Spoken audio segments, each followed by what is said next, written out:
आपका दिया हुआ है एनसीईआरटी का, वो लिखा रहा है कि oxygen enters the blood in lungs. तो यानी कि ये जो हार्ट है आपका, अगर पाइप से ब्लड हार्ट तक गया और हार्ट से ही पूरी बॉडी में डिस्ट्रीब्यूट हो गया तो ये सिंगल सर्कुलेशन है, ठीक है। लेकिन डबल सर्कुलेशन में क्या होता है आपका कि 2 बार सर्कुलेशन होता है। 2 बार सर्कुलेशन का मतलब कि हार्ट के पास पाइप वेसल्स जो है वो ब्लड गया तो, लेकिन हार्ट के पास जाने के बाद क्या हो गया, ये यहाँ से लंग्स के पास चला गया।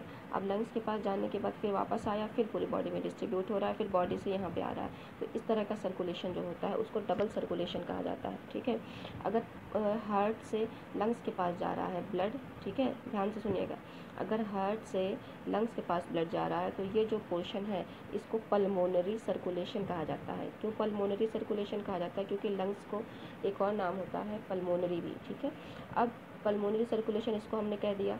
अब यहाँ पे हार्ट के पास जो ब्लड आया वो पूरी बॉडी में गया, बॉडी से फिर हार्ट के पास गया, तो ये वाला जो सर्कुलेशन था इसको सिस्टेमिक सर्कुलेशन कह दिया हमने।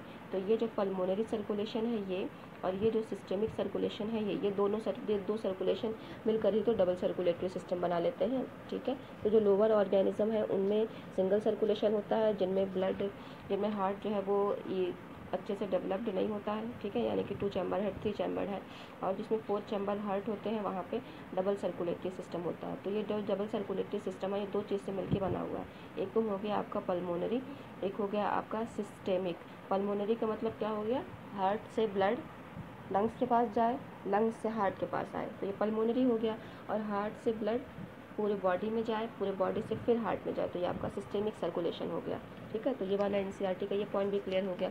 बाकी नेक्स्ट पॉइंट में जो लिखा है, देखिए ये जो नेक्स्ट पॉइंट दिया है ना, ये नेक्स्ट पॉइंट बेसिकली ट्यूब से गिवन है। ट्यूब का मतलब क्या हो गया, वेसल्स से। तो हमने पहले ही वेसल्स के बारे में पढ़ लिया है, आर्टरीज के बारे में, वेन्स के बारे में, और क्या पढ़ लिया हमने, कैपिलरीज के बारे में। तो ये यहाँ पे सिर्फ यही पॉइंट लिखा हुआ है कि कौन जो है वो ब्लड को कहाँ से कहाँ ले जाती है। तो आर्टरीज जो होती हैं वो ब्लड को हार्ट से पूरी बॉडी में ले जाती है। लार्जेस्ट जो होती है वो एओर्टा होती है, ठीक। कैसे ये काम करती है देखें, हार्ट जो था, हार्ट से एओर्टा के से पाइप से आया, एओर्टा जो है फिर डिवाइड हो गया पतली पतली आर्टरी में, आर्टरी फिर जो है छोटी छोटी पाइप्स में डिवाइड हो गई, इसको कह दिया आर्टेरियोल, ठीक है। एक सेकेंड फिगर देखें यहाँ पे, अभी समझ में आएगा। ये जो हार्ट था आपका, यहाँ से बड़ी सी पाइप निकल के, इसको कह दिया हमने एओर्टा, ये फिर डिवाइड हो गई आपकी आर्टरीज में, पतली हो गई तो वो आर्टरी में डिवाइड हो गई। अब ये जो आर्टरी है छोटी छोटी पाइप्स में डिवाइड हो गई, इसको कह दिया हमने आर्टेरियोल। अब ये आर्टेरियोल जो है वो ऐसे नेटवर्क लाइक स्ट्रक्चर बना ली। नेटवर्क लाइक स्ट्रक्चर बनाने के बाद ये नेटवर्क जो है दूसरी तरफ ज्वाइंट हो गया। ज्वाइंट होने के बाद ये नया पाइप बन गया। अब नया पाइप के बाद ये मोटा सा पाइप बन गया। तो यानी कि ये जो था वेन कावा, वेन, वेन्यूल, फिर ये जो स्ट्रक्चर बना हुआ है ये कैपिलरी है, ठीक है। तो हार्ट जो था HEART, यहाँ पे जो हार्ट था इससे पाइप निकल के आया एओर्टा, एओर्टा डिवाइड हो गया किसमें, आर्टरी में, आर्टरी जो है फर्दर डिवाइड हो गई आर्टेरियोल में, आर्टेरियोल और इधर वाले येलो वाला स्ट्रक्चर मिलकर के एक स्ट्रक्चर बना लिया कैपिलरी। कैपिलरी से जो आउटग्रोथ हार्ट के पास ले जाने के लिए निकली वो वेन्यूल था, वेन्यूल ज्वाइंट होकर के वेन बना लिया, वेन से वेना कावा बना और ये हार्ट के पास चले गए।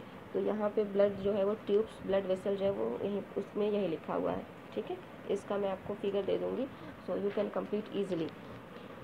और जो वेन और आर्टरी की बात है, तो वेन जो है वो कैरी करती है ब्लड को from tissue of body part two heart, और आर्टरी जो होती है वो कैरी करती है हार्ट से पूरी बॉडी में, ठीक है।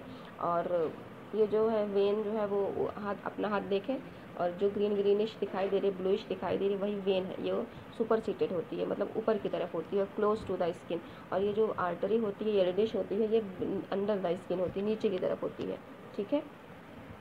अच्छा, और क्या हो गया, ये लेस मस्कुलर होती है वेन, और ये क्या होती है, मोर वेस्कुलर होती है, ठीक है। तो ये सारी चीज़ें आर्टरी और वेन की बात थी। तो आपके ऑलमोस्ट जो है वो एनसीईआरटी के सारे पॉइंट कवर हो गए हैं। एक पॉइंट रह गया है जो है वो ब्लड प्रेशर, ठीक है, ब्लड प्रेशर क्या होता है, और एक पॉइंट आपका रह गया है लिम्फ। अब लिम्फ क्या होता है, ब्लड प्रेशर क्या होता है, ये मैं आपको नेक्स्ट वीडियो में बता दूँगी।